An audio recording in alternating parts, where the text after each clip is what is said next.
this has the power that can change lives and this can happen today as well.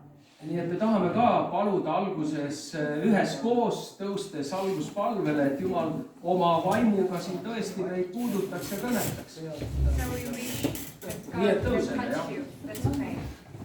Hea Isa taevas, Opportunity that we have that we can share the gospel. me palume, et sinu sõna täna kõnetaks meid, et sa juhid meie elu. That you guide our lives. Jeesuse nimel, aamen. In the name of Jesus, amen.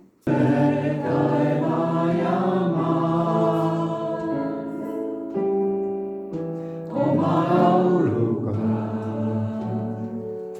sind kõrgeks tõstame, oled issand üle taeva ja maa.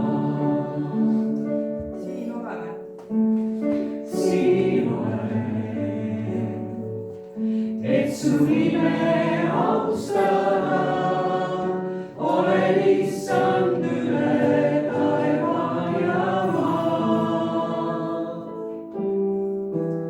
Oma lauluga